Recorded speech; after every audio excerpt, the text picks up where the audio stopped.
Boa tarde, galerinha. Sétimo ano, correção da atividade sobre a reforma protestante enviada na segunda-feira, no dia que a gente teve aquela aula também pelo Zoom sobre reforma protestante.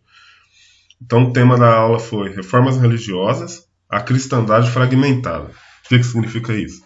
Fragmento é quando se separa. Então, essas reformas religiosas separaram a cristandade, a igreja cristã. Então, você agora, além de ter a igreja católica, ia ter a igreja protestante também. Quais as habilidades vocês deveriam desenvolver com essa aula e com essa atividade?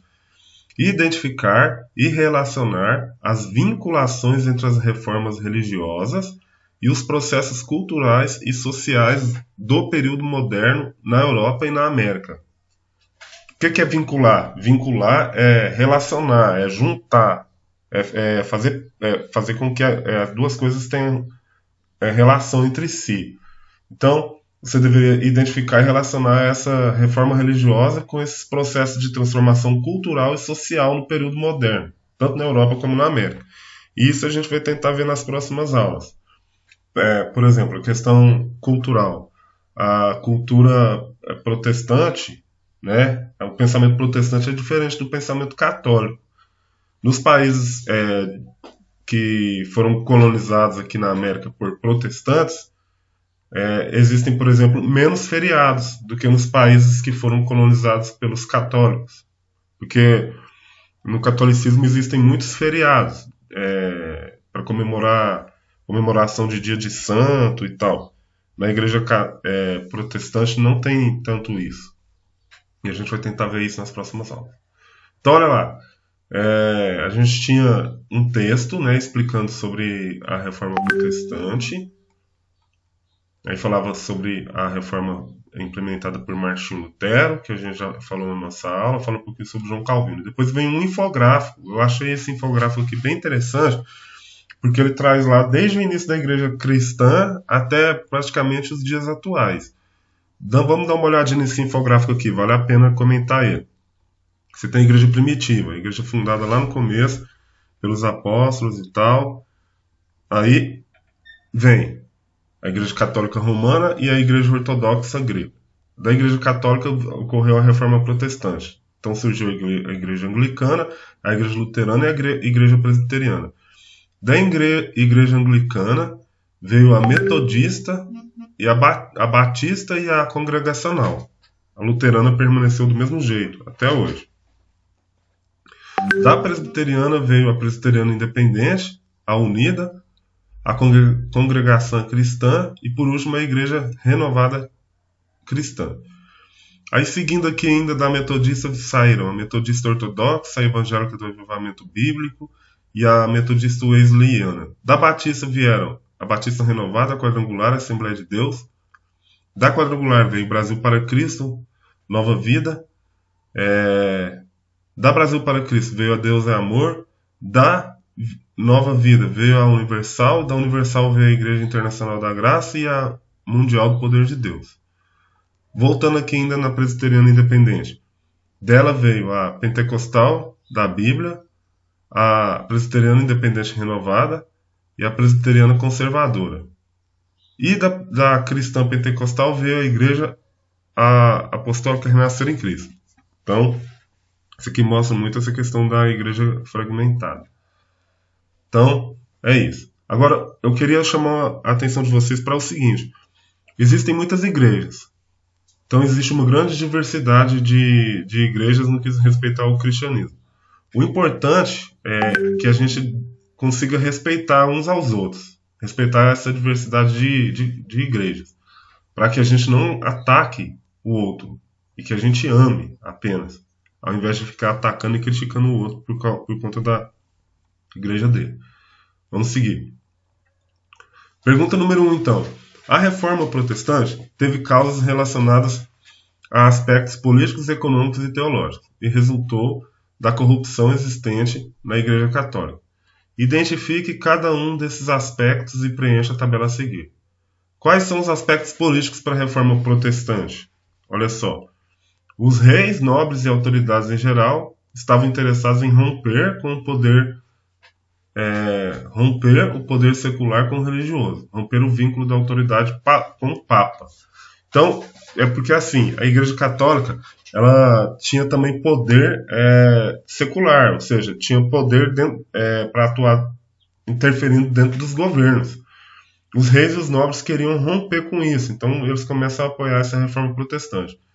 Segundo ponto, os reis da Europa tinham seu poder sustentado pela autoridade da Igreja, uma vez que era praticamente impossível manter-se no comando sem a aprovação do Papa. Sendo assim, a Igreja Católica possuía o monopólio da vida política e religiosa europeia.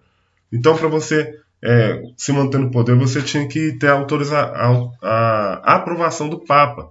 Esses reis que apoiaram a reforma protestante, eles queriam romper com isso também, que não precisar mais ter a aprovação do Papa, que a Igreja não interferisse mais nas questões governamentais.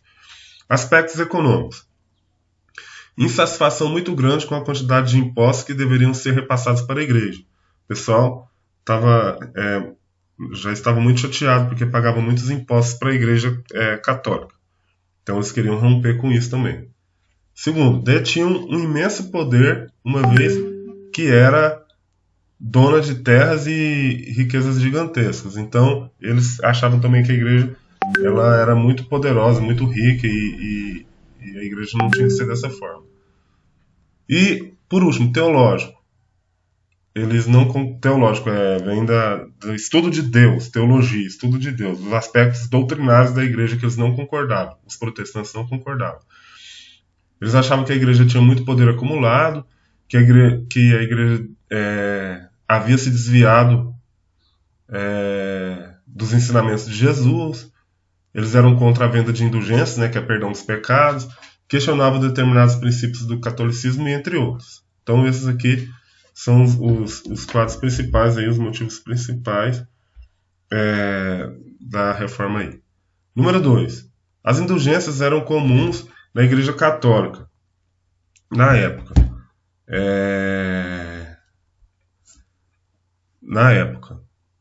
Faça uma pesquisa e elabore um pequeno texto destacando as especificidades como... Olha só, a resposta aqui juntada. As indulgências consistiam na remissão completa dos pecados cometidos por um indivíduo por meio de pagamento monetário, teoricamente calculado com base na posição social e cada pecado que deveria ser perdoado. Então, quando fala valor monetário, é dinheiro. Isso era calculado de acordo com a posição social, se o cara era rico, se o cara era pobre, e o valor de cada pecado que deveria ser perdoado. Era considerado que após efetuada a compra de uma indulgência, que a posição de qualquer um no paraíso já estava garantida. Como se tratava de uma preocupação central no imaginário sociocultural na Idade Média, em geral, as indulgências eram bem recebidas popularmente, embora provocassem mais polêmica em meios eruditos. A venda das indulgências passou a ser cada vez mais uma forma de ganho. Os séculos XIV e XV do movimento intelectual, conhecido como humanismo, que a gente estudou, que defendia a superação das antigas estruturas medievais, as vendas de indulgências passaram a ser cada vez mais criticadas, juntamente com outro importante meio de ganho financeiro da Igreja, a venda de objetos sacros. Ok, vamos para 3. As ideias de Lutero espalharam-se pela Europa com rapidez. Inicialmente, a intenção de Lutero não era romper com a Igreja Católica. Quais eram as intenções de Lutero? E por que não aconteceu como ele pretendia? Lutero pretendia levantar um debate para que as reformas dentro da Igreja acontecessem. E não aconteceu porque ele foi excomungado pelo Papa em 1521. Então, o Lutero não queria sair da Igreja, ele queria apenas fazer um debate entre a liderança da Igreja para que fosse reformado, para que fosse mudado aquilo que não estava de acordo. E esse debate, isso não aconteceu porque o Lutero foi excomungado pelo Papa, ele foi expulso da Igreja em 1521. Algum tempo depois aconteceu o Concílio de Trento, que foi essa reforma que o Lutero pretendia fazer, esse debate. Só que eles não reformaram muitos dos pontos que o Lutero queria, eles continuaram os mesmos. Então, de qualquer forma, o Lutero não ia concordar com esse debate do Concílio de Trento. 4. Martinho Lutero defendia basicamente que a Bíblia era a única fonte, era a única referência para os fiéis e que as pessoas conseguiriam ser salvas sem a mediação de intermediários e sem precisar dar indulgências. A base teológica de Lutero baseava-se em um versículo bíblico que afirmava que o justo viverá pela fé. Letra D. Esse versículo está lá no livro de Romanos. O justo viverá pela fé. Número 5. A construção teológica iniciada por Martinho Lutero deu origem a um princípio conhecido como 5 solas. Relacione cada uma das solas aos seus respectivos significados. Sola ou só. Então é sola fide, sola escritura, solus Christus, sola gratia, soli Deo gloria. Isso aqui é latim, solas. Então olha o relacionamento. Sola escritura. Letra B, o primeiro aqui, somente a escritura. Letra E, glória somente a Deus. Então soli Deo gloria. Glória somente a Deus. Somente a fé, letra A, sola fide. Somente Cristo, letra C, solus Christus. Somente a graça, letra D, sola gratia. Então essas são as solas da Reforma Protestante, as 5 solas.